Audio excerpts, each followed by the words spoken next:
मेरे प्यारे स्टूडेंट्स, तो आपका आज फिर एक बार स्वागत है आरजीएस स्टडी में। आज मैं आपको इस प्रश्नावली के अंतर्गत आंशिक भिन्नों द्वारा समाकलन कैसे किया जाता है, या फिर आप कह सकते हैं कि पार्शियल फ्रैक्शन द्वारा इंटीग्रेशन कैसे किया जाता है। तो पार्शियल फ्रैक्शन से या आंशिक भिन्नों से समाकलन को हल करने के लिए हमें कुछ फॉर्मूलाज की ज़रूरत होती है। फॉर्मूले नहीं, ये आंशिक भिन्नों के कुछ फॉर्म हैं कि इस फॉर्म में होगा तो क्या करेंगे, इस फॉर्म में होगा तो क्या करेंगे। ये सभी यहाँ पर आपके सामने 5 फॉर्म दी गई हैं आंशिक भिन्नों की। तो यहाँ पर इसे समझ लेते हैं इस टेबल को। जैसा कि पहला फॉर्म है हमारा, ये सवाल में दी गई फॉर्म होंगी, मतलब जो भी सवाल होगा वो इस टाइप में दिया होगा। तो इस टाइप के सवाल को कैसे किया जाता है, यहाँ पर P, Q, A और B तीनों ही कांस्टेंट हैं, मतलब P, Q, A और B से पार्शियल फ्रैक्शन पर या फिर आंशिक भिन्न पर कोई प्रभाव नहीं पड़ने वाला। यहाँ पर केवल हमें केवल x की घात ही देखनी है, क्योंकि यहाँ पर x वेरिएबल है। तो यहाँ पर ऊपर हमें दिया है केवल x और नीचे दिया है x minus a x minus b, अर्थात नीचे 2 गुणनखंड दिए हैं, 2 फैक्टर करके दिए गए हैं। जब नीचे अलग अलग फैक्टर हों और दोनों की पावर ही 1-1 हों, अर्थात दोनों रेखिक हों, तो उस प्रकार की आंशिक भिन्न को हम कैसे लिखते हैं। इसे लिखते हैं a के बटे में पहला वाला फैक्टर लिख देते हैं और b के बटे में दूसरा वाला फैक्टर लिख देते हैं। इस प्रकार से इन दोनों का एलसीएम लेकर a और b के मान ज्ञात कर लेते हैं।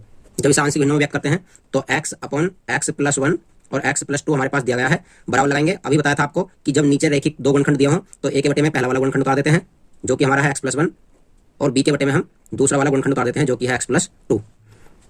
दूसरा जो तरीका होगा हमारा, वो दूसरा सवाल की फॉर्म ये होगी। इस फॉर्म में आपको सवाल जो मिलेगा वो हर x माइनस a, अर्थात 2 गुणनखंड तो होंगे लेकिन दोनों ही गुणनखंड सेम होंगे, समान होंगे, इसलिए यहाँ पर उसका होल स्क्वायर लग जाता है। तो इस होल स्क्वायर के रूप के समाकलन को हम आंशिक भिन्न में कैसे परिवर्तित करते हैं, यहाँ पर देख लेते हैं। यहाँ पर दिया गया है a बटा x minus a plus b बटा x माइनस a का होल स्क्वायर, अर्थात a के बटे में हम लिखते हैं पहला गुणनखंड और b के बटे में लिखते हैं उस पूरे गुणनखंड का होल स्क्वायर, अर्थात b के बटे में पूरा होल स्क्वायर आ जाता है। तीसरी फॉर्म होगी हमारे सामने px square plus qx plus r, जहाँ की pqr कांस्टेंट है, नीचे abc कांस्टेंट है। यहाँ पर हमें दिख रहा है कि नीचे वाला प्रत्येक गुणनखंड रेखिक है, अर्थात एक घात वाला समीकरण है। तो ऊपर वाले पर हमें अब ध्यान नहीं देना है, ना यहाँ पर देना है ऊपर वाले पर ध्यान, ना यहाँ पर देना है, केवल और केवल हमें नीचे वाले गुणनखंडों पर ही ध्यान देना है। ऊपर वाले पर कब ध्यान देना है ये मैं आपको अभी बताऊंगा। तो इसे समझ लेते हैं। यहाँ पर तीनों ही गुणनखंड अलग अलग हैं, कोई समान गुणनखंड नहीं है। तो जब तीनों गुणनखंड अलग अलग होते हैं तो तीनों गुणनखंडों को a कांस्टेंट के बटे में पहला गुणनखंड, b कांस्टेंट के बटे में दूसरा गुणनखंड और c कांस्टेंट के बटे में तीसरा गुणनखंड आ जाता है। ये abc सवाल में दिए गए अचर हैं, जबकि ये abc हमारे द्वारा माने गए अचर हैं जिनकी कि हम वैल्यू ज्ञात करेंगे। आगे दिया है चौथा सवाल। चौथे सवाल में भी ऊपर px square plus qx plus r है, लेकिन हमें ऊपर वाले पर ध्यान नहीं देना है, केवल और केवल इसके हर पर ध्यान देना है। तो यहाँ पर हमें 3 गुणनखंड दिए गए थे, जबकि तीनों ही असमान थे, लेकिन यहाँ पर कुछ अंतर हुआ है।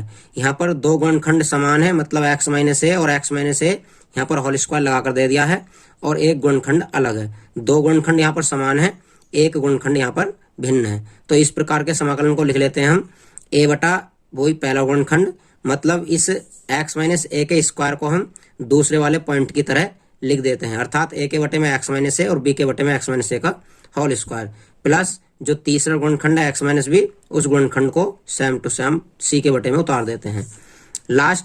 हमारी लास्ट जो फ्रैक्शन है वो किस प्रकार से होगी, यहाँ पर px square plus qx plus r, जो कि ऊपर दिया गया है 2 3 में, इसी टाइप से यहाँ पर दिया गया है। यहाँ पर भी 2 गुणनखंड है, लेकिन यहाँ पर हमें दिख ये रहा है कि पहला गुणनखंड रेखिक है, अर्थात एक घात वाला है, और दूसरा गुणनखंड द्विघात समीकरण है।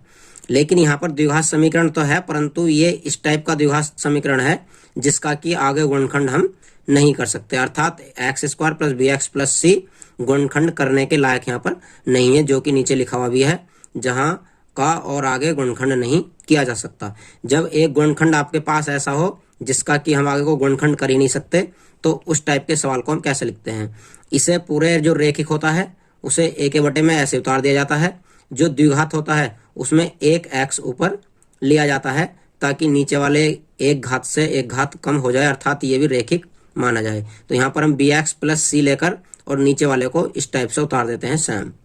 लेकिन यहाँ पर ऊपर ध्यान देने का यह है कि हमें bx प्लस c दो कांस्टेंट लेने हैं और b के साथ में एक वेरिएबल लेना है x, तब हम नीचे वाले को इसके बटे में उतारेंगे। अब इन सभी को तो आपने समझ लिया है। अब एक मोस्ट पॉइंट और समझ लीजिए आंशिक भिन्नों के लिए हल करने के लिए। तो यदि हम कहीं पर भी आंशिक भिन्न करने लगेंगे तो आंशिक भिन्न करने के लिए क्या देखना है हमें ये देखना है कि अंश में चर की जो घात होगी, चर का मतलब यहाँ पर x u v जो भी होंगे, आपके ज्यादातर सवालों में तो x ही दिए होंगे, तो अंश में चर या फिर x कह सकते हैं की घात जो होनी चाहिए, घात हर में चर की घात से कम होनी चाहिए। तो यहां पर आपको क्या बात ध्यान रखनी है आंशिक भिन्नों के अंतर्गत, कि जितने भी सवाल होंगे उन सभी में अंश में जो x की घात होगी वो हर में x की घात से कम होनी चाहिए। आइए मैं तुमको इनकी पहचान करा देता हूं। यहाँ पर दिया है px प्लस q, यहाँ पर x की घात 1 है, लेकिन यहाँ पर जब हम इसकी मल्टीप्लाई करेंगे तो x की घात हो जाएंगी 2, अर्थात अंश की घात हर की घात से यहाँ पर भी कम है। यहाँ पर भी चेक कर लेते हैं, जब इसका होल स्क्वायर खोलेंगे तो इसमें x की घात 2 आएगी, जबकि ऊपर कितनी है 1 है, अर्थात अंश की घात हर की घात से यहाँ पर भी कम है। यहाँ पर भी आप देख लीजिए 3 गुणनखंड है तो x की घात 3 हो जाएगी मल्टीप्लाई करने के बाद, जबकि ऊपर x की घात 2 है, अर्थात अंश की घात हर की घात से कम है। इसी प्रकार आप नीचे भी चेक कर लीजिए, प्रत्येक सवाल के अंतर्गत अंश में चरों की घात हर में चरों की घात से सदैव कम होनी चाहिए, तभी आप पार्शियल फ्रैक्शन अर्थात आंशिक भिन्न कर सकते हैं, अन्यथा वो सवाल आंशिक भिन्न से नहीं होगा। फिर उसमें पहले डिवाइड करना होगा, उसके बाद आंशिक भिन्न